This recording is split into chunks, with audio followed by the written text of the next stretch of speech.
అందరికీ నమస్కారాలు.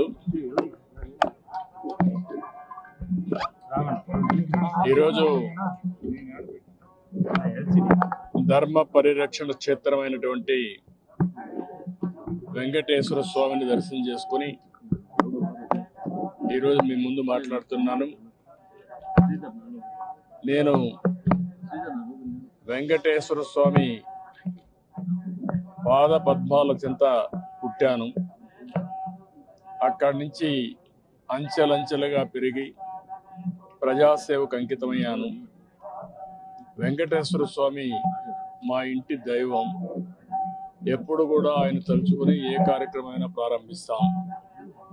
అదే సమయంలో 2003 బ్రహ్మోత్సవాలకు నేను దేవునికి సాంప్రదాయ ప్రకారం గవర్నమెంట్ ఆనర్స్ అన్ని కూడా ఇచ్చే సమయంలో అలిపిరి దగ్గర 24 క్లెయిమోర్ మైన్స్ నా మీద బ్లాస్ట్ చేసినప్పుడు సాక్షాత్తు వెంకటేశ్వర స్వామి ప్రాణభిక్ష పెట్టాడు.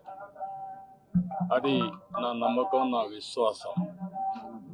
అందుకే మొన్న కూడా నాకు కష్టం వచ్చినప్పుడు వెంకటేశ్వర స్వామికి మొక్కున్నాను. మొట్టమొదటిసారిగా ఆయన దర్శనం చేసుకున్న తర్వాతనే వేరే కార్యక్రమాలు చేస్తానని చెప్పి మొక్కున్నాను. ఆ మొక్కులు తీర్చుకోవడానికి ఇక్కడ నేను రావడం జరిగింది. ఈరోజు నేను ఎప్పుడు కూడా వెంకటేశ్వర స్వామిని ఒక్కసారి తలుచుకుంటానే ఉంటాను. రాత్రిలో కానీ పగులు కానీ ఏ పని చేసే మునుపు కూడా ఆయన ఒకసారి తలుచుకొని ఆ కార్యక్రమానికి శ్రీకారం చుడుతూ ఉంటాను. నేను ఉంటే ఆయన కోరుకుంటాను ధర్మాన్ని కాపాడమని. ఎందుకంటే కలియుగంలో వెంకటేశ్వర స్వామి అవతారంలో పుట్టి కలియుగంలో ధర్మాన్ని పరిరక్షించడం కోసం ఆయన రావడం జరిగింది. అదే సమయంలో నా కోరిక భారతదేశం ప్రపంచంలో అగ్రస్థానంలో ఉండాలనేది. అదే మాదిరిగా భారతదేశంలో తెలుగు జాతి ప్రపంచంలోనే నెంబర్ 1 జాతిగా ఉండాలనేది నా ఆకాంక్ష. దానికోసమే ఆయన ఆశీస్సుతో నేను పనిచేస్తున్నాను.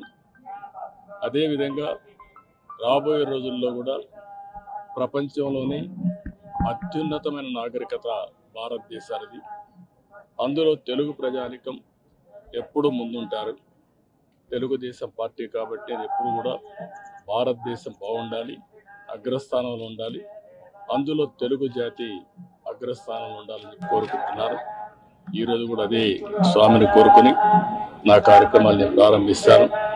అందుకనే ఈరోజు మరొక్కసారి వెంకటేశ్వర స్వామికి మనస్ఫూర్తిగా కృతజ్ఞతలు తెలియజేసుకుంటూ ఏ సంకల్పం అయితే మీరు నా ద్వారా చేపించారో ఆ సంకల్పాన్ని ముందుకు తీసుకుపోవడం కోసం శక్తిని, సామర్థ్యాన్ని, తెలివితేటల్ని, ఆరోగ్యాన్ని అన్ని ఇచ్చి నన్ను ఆశీర్వదించమని కోరుకున్నాను.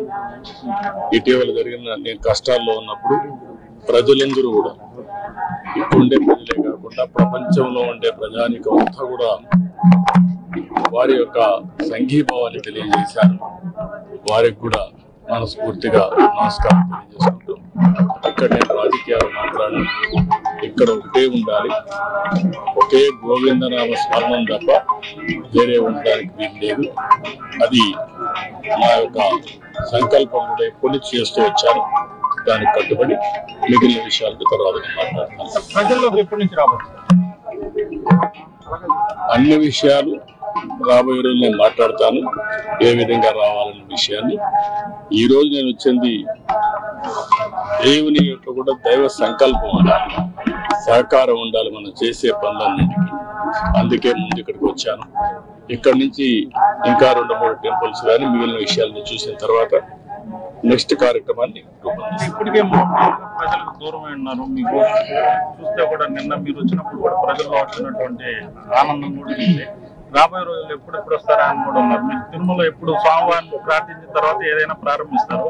ఈ నేపథ్యంలో ఇక్కడి నుంచి ప్రజలకు ఏమన్నా సంకేతం ఇస్తారు ఇప్పటి నుంచి?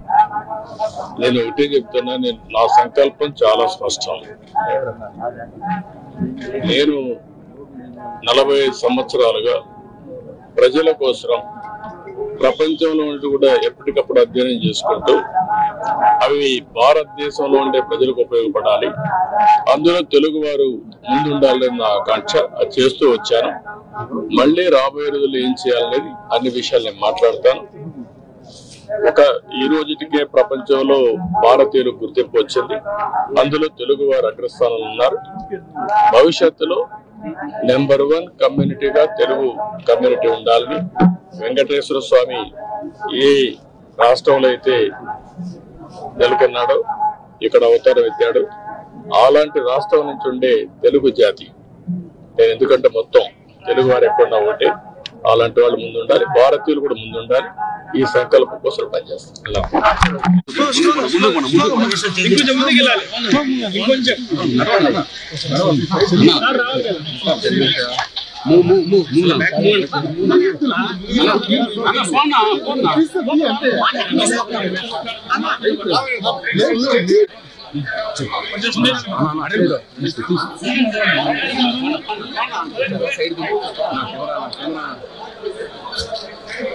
నడవాలి